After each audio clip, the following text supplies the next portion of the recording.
He feels that no amount of water, no matter how many oceans you churn out, can clean his hands now. If they try to, these oceans will turn red.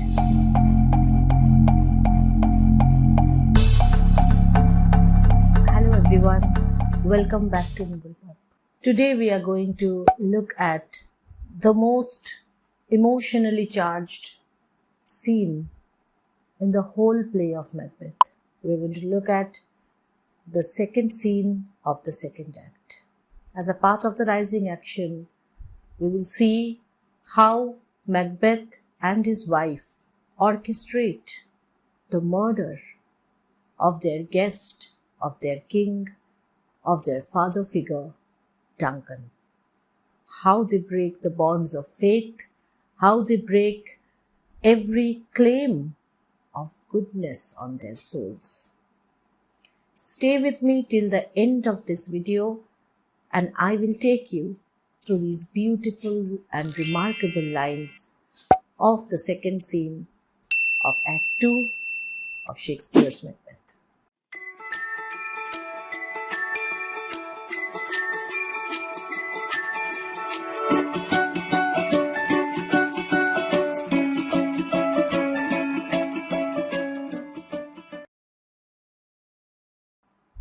The scene takes place in the castle of Macbeth, and previously we have seen that Macbeth had gone to kill the king who had retired to his bedchamber, signalled by Lady Macbeth's bell.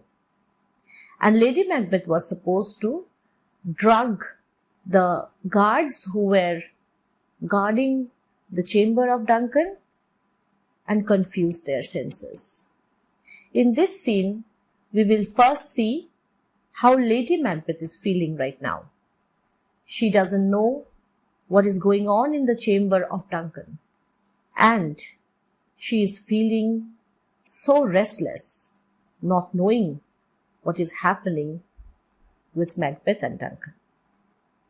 She speaks in a soliloquy, "That which hath made them drunk hath made me bold. What hath quenched them hath given me fire." She had used alcohol and drugs to make the guards drunk and powerless.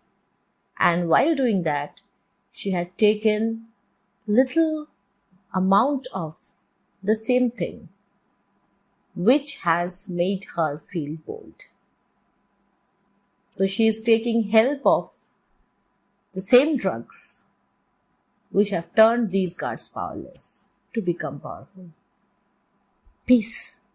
It was the owl that shrieked, the fatal bellman which gives the sternest good night."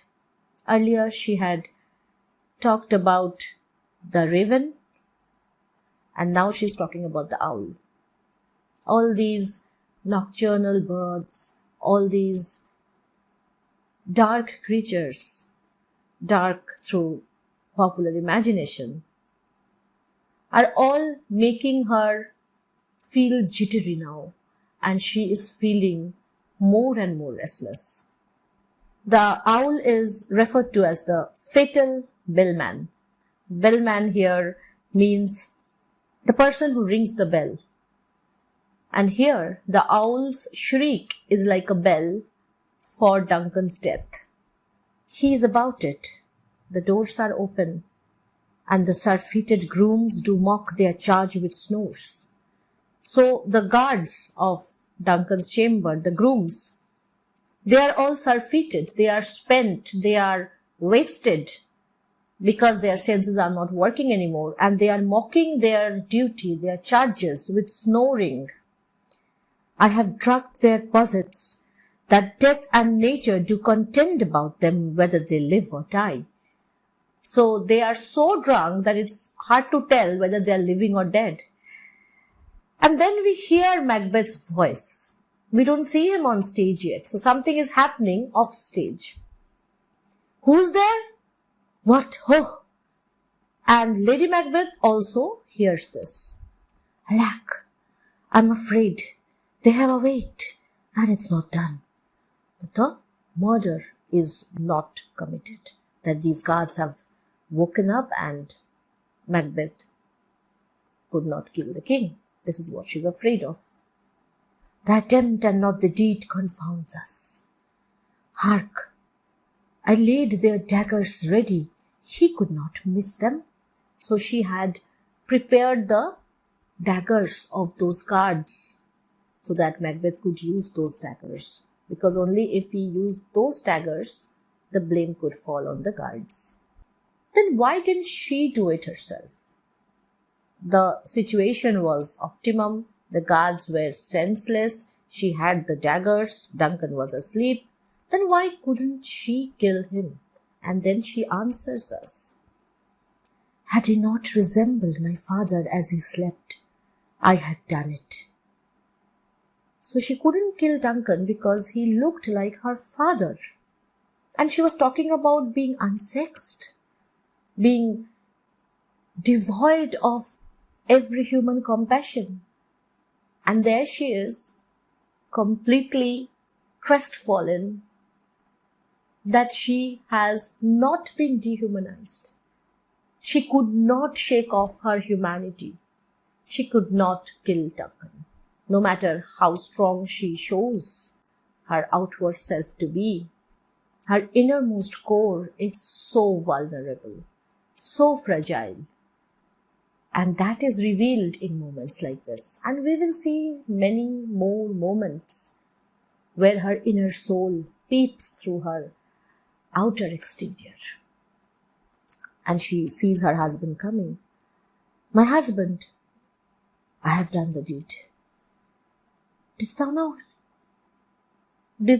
hear a noise? I heard the owl scream and the crickets cry. Did you not speak? So we also had heard Macbeth's voice, right? So she's asking him, did you speak? When? Now? As I descended? So look at the short sentences again. And whenever these short sentences are used, abrupt pauses, deliberate stops, a suspense builds up. A kind of story develops where you begin to get in touch with the emotions of the characters more than the action itself. Who lies in the second chamber? So now Macbeth is trying to understand something. There's a second chamber right next to Duncan's room, and he wants to make sure that nobody has seen him committing the crime, and he wants to know who lies in the second chamber. Donalbain, so the younger son of Duncan, lies in the second chamber. And then suddenly Macbeth looks at his hands. They are all filled with blood. This is a sorry sight. So he has now completely become self-absorbed. Now he is not thinking about who has seen me, who has not. Now he is thinking about his own action. And he's looking at his hands. Lady Macbeth comes to his rescue. She knows that she must have felt weaker earlier, as we have seen. But now is not the time to become weak. Now she needs to come forward and strengthen him up. And she says, a foolish thought to say a sorry sight. So this is what we were wishing for. We were wishing for Duncan's blood on your hands. And this has been an accomplishment. So why are you saying it's a sorry sight? It's a sad thing. Macbeth completely ignores what she's saying. He is now, as I told you, speaking in monologues, almost like a soliloquy, although his wife is present on the stage. So you see, earlier when these two were on stage, they used to communicate. They used to understand each other, even through telepathy almost. But now we see that they are both present together. But while she is talking about something, He's talking about something else. He's talking about his bloody hands. He's talking about his own deed. There's one did laugh in his sleep and one cried, murder. So maybe he's talking about the two guards who were sleeping, almost unconscious. And despite being drugged, maybe they could figure out something was happening and they uttered the word murder. And Macbeth is bothered about that. That they did wake each other. I stood and heard them. But they did say their prayers and addressed them again to sleep. So because they were not totally in their senses, they did not get up.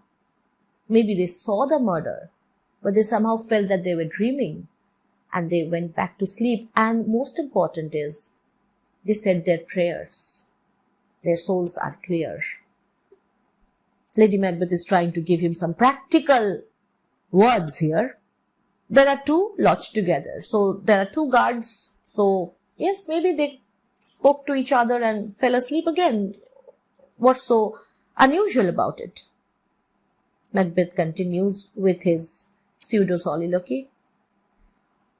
One cried, God bless us, and Amen, the other. So when you pray, you end by saying Amen, which means let my prayer be heard. This is a fitting end to any prayer. These two lodged as Duncan's guards. They prayed and they finished their prayer.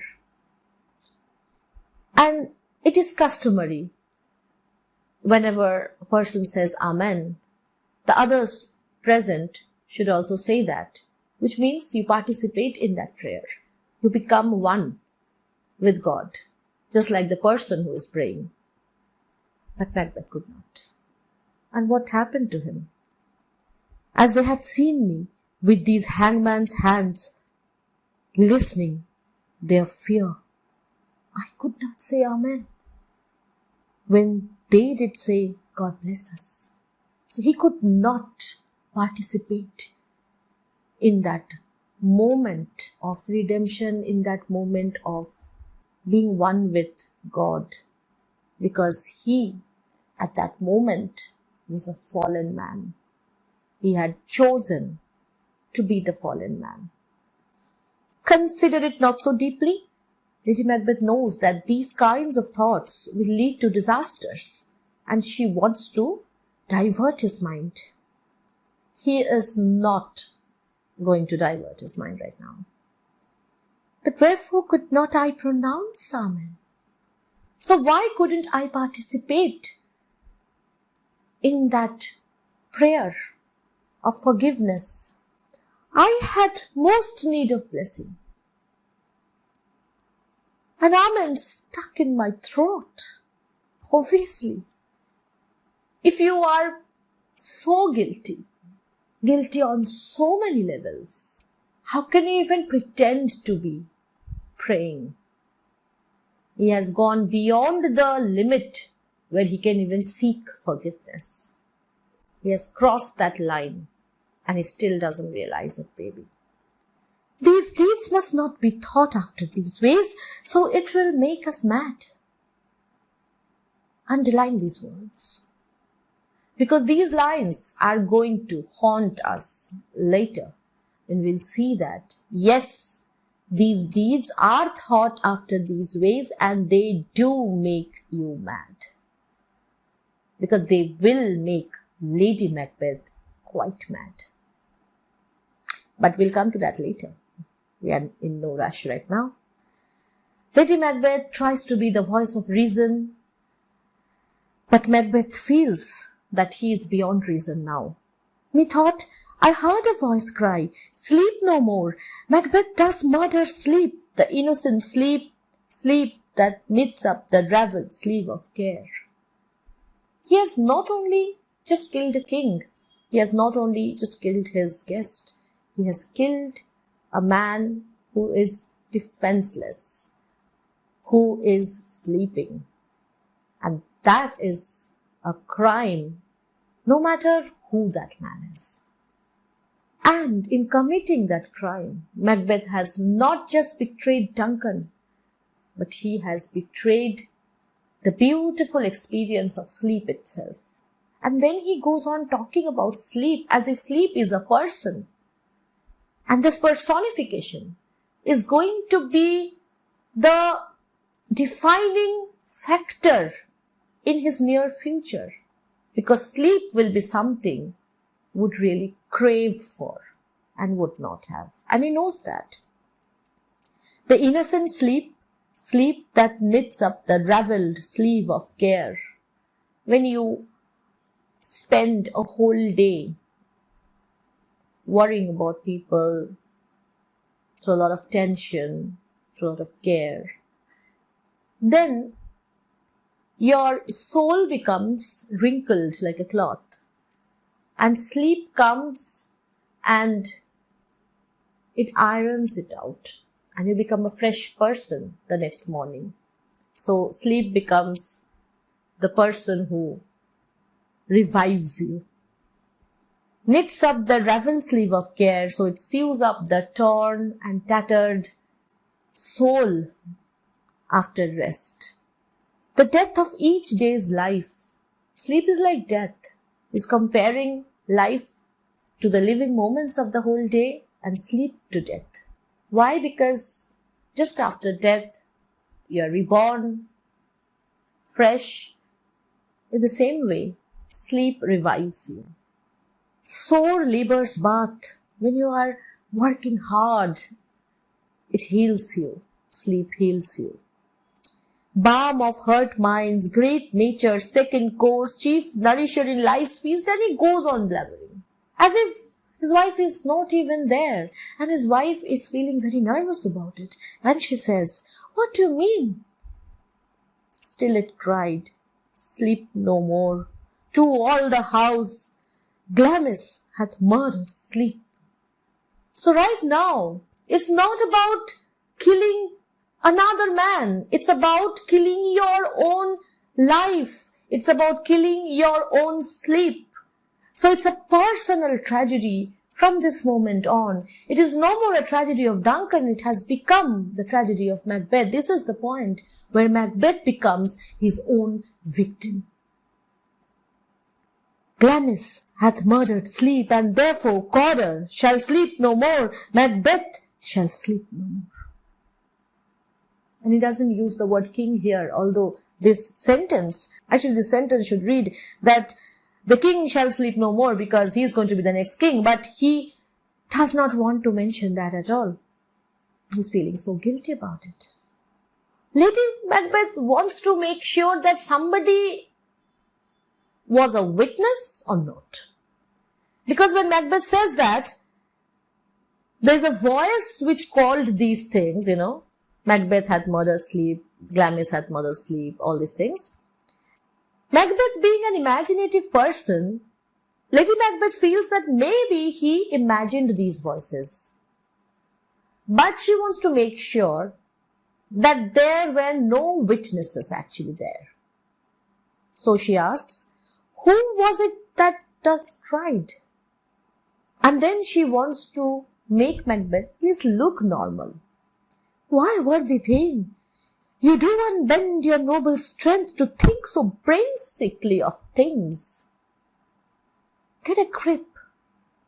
Go get some water and wash this filthy witness from your hand. And then while she is looking at Macbeth's hand, filled with blood, sees that he had brought the daggers back from Duncan's chamber. He was supposed to have kept the daggers with the guards, but he has brought them back. Why did he bring these daggers from the place? They must lie there. Go, carry them and smear the sleepy grooms with blood. Go get these daggers back to the chamber and try to smear some blood of Duncan on these guards so that in the morning we can convince people that these guards, because of being drunk, had killed Duncan. That was the plan. And she wants him to stick to the plan. Macbeth refuses. I'll go no more. I'm afraid to think what I've done. Look on it again, I dare not. Now he is showing weakness. And when these two people are involved, Lady Macbeth and Macbeth, we'll see that whenever Lady Macbeth is weak, Macbeth is doing something extremely rash. And when Macbeth is weak, Lady Macbeth emboldens him. That's why maybe, they are the partners of greatness. Infirm of purpose, Lady Macbeth comes with whatever words she can use to jolt him out of his nonchalance, to jolt him out of his inaction. Give me the daggers. The sleeping and the dead are but as pictures. Earlier, she was scared to go to Duncan's room and kill him. Now that Duncan is dead, she knows that a dead man is like a picture, and she's not scared to go there. It is the eye of childhood that fears a painted devil. So a dead body is like a painted devil, especially when it is smeared with blood. But it's only a picture, and I can go and finish what you couldn't. If he do bleed, I'll gild the faces of the grooms withal. So I will also splash up some of Duncan's blood onto the faces of the grooms, for it must seem their guilt. That will be a proof that these guards were responsible for the murder of Duncan. She leaves, and there's a knocking, as if somebody wants to enter Macbeth's castle. Macbeth is startled. He has committed such a crime that whatever sound he hears, he's scared. Why is that knocking? How is it with me when every noise appalls me? I'm scared of every noise that I hear. And then he again looks at his hand. What hands are here? As if those hands don't belong to him. He's trying to distance himself from what he has done. And he's trying to look at his hands as if they belong to somebody else. They pluck out mine eyes. Didn't he pray earlier for a moment where his eyes would not see what his hands were doing and see where he has reached? He has reached a moment where his hands are plucking out his eyes. He cannot bother, or he cannot tolerate looking at his own hands. Will all great Neptune's ocean wash this blood clean from my hand? No. Neptune, the sea god, rules all the oceans. He feels that no amount of water, no matter how many oceans you churn out, can clean his hands now. If they try to, these oceans will turn red. No, this my hand will rather the multitudinous seas incarnadine. So my hands will turn these oceans red. These are exaggerations. Of course, that will not be the case if he actually goes and washes his hand, but this blood is not the real blood which he's bothered about. This is the symbolic blood. The blood which is so relevant an imagery that Shakespeare uses here. Blood becomes more than just a part of somebody's body. It becomes a part of somebody's soul. It brings to our mind the bond of Christ with humanity, the bond that is built on his blood itself, the bond that is renewed in every Corpus Christi season when a Christian, a true Christian, he drinks wine, red-colored wine, which is a symbol of blood of Christ. Why? Because Christ bled for humanity. So blood becomes more than just a physical object. It becomes something that allows a man to be forgiven and something which makes a man banished from any heaven or any paradise. Lady Macbeth enters. My hands are of your color, because she went back to Duncan's chamber and she took some of Duncan's blood and smeared them on the guard's bodies. So now her hands are also filled with Duncan's blood. It also means that she has become a participator in that murder now. She has become truly a partner for Macbeth. She is offering her soul and trying to participate in Macbeth's fall to make it bearable. My hands are of your color, but I shame to wear a heart so white. A white heart means a coward's heart. She doesn't want to look like a coward. And then she hears the knocking. I hear a knocking at the south entry, and then she decides to do something very practical. She doesn't want people to discover that these two people are awake, which might trigger suspicion in people.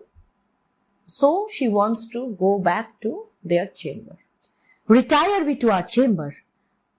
A little water clears us of this deed. Underline this line with highlighter, with bold marker, with anything you have. Because this play is about why one cannot clear away any deed with a little water. And this realization will dawn on Lady Macbeth much later. Right now, try to remember this line, because this line is going to echo much later in the sleepwalking scene, where we'll see that she could not clear this deed away with a little water. How easy is it then? Your constancy hath left you unattended. You are not looking constant. You are not looking stabilized. You should look more firm, determined. Again, more knocking. Get on your nightgown, lest occasion call us and show us to be watchers. So they are all, dressed in formal clothing because they had just been from the dinner of Duncan. And she wants to put up that show of innocence by wearing their nightgown so that people think that they were simply sleeping and have nothing to do with Duncan's murder. Be not lost so poorly in your thoughts. She's trying to comfort her husband.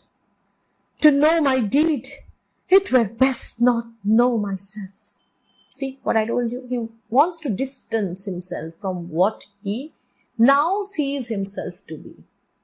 Macbeth does not want to be Macbeth right now. And he feels that Glamis hath murdered Duncan. As if Glamis and Macbeth are two different persons.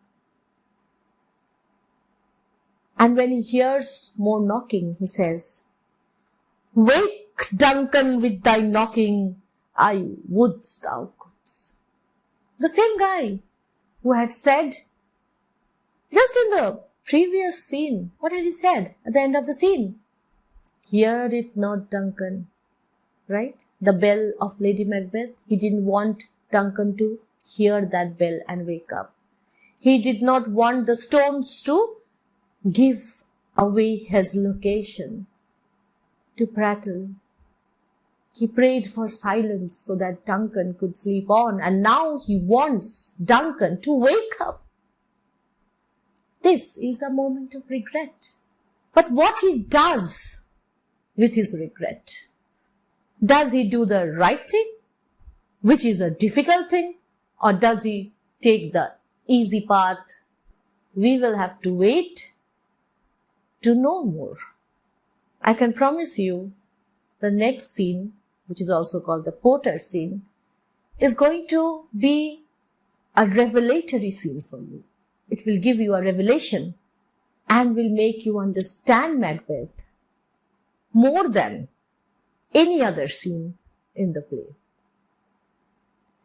This scene, the second scene of Act 2, looks like a climax to us. Then why is this scene so early in the play? Like it's just Act 2, Scene 2, and the climax is already here. So this is not the climax, perhaps. Maybe this is not the lowest that Macbeth can reach. Climax is the point from where you turn around through realization, Macbeth will be falling further down till he reaches that bottom pit of hell, where we can say that this is the climax of the play. So this is not the climax yet. This is only rising action, or for Macbeth, this is the starting point of his fall.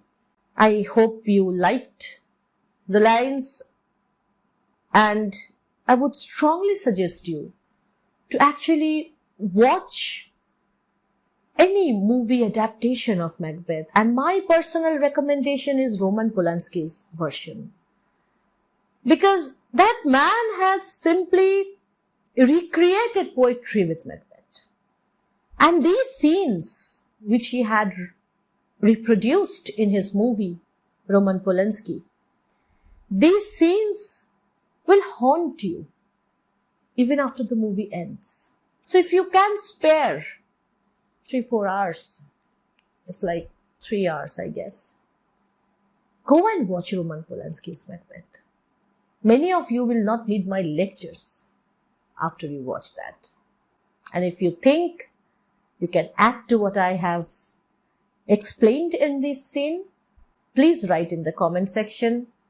And I know you will subscribe, because when you say you want to thank me, this is the way to thank me. This is the way to show appreciation, by subscribing, which will make us feel that we are helping at least some people. And also share this with people whom you feel can benefit from this, because that will also help us feel so encouraged. So thank you all for being here with me. This was Monami Mukherjee, and you were watching Nibblepop.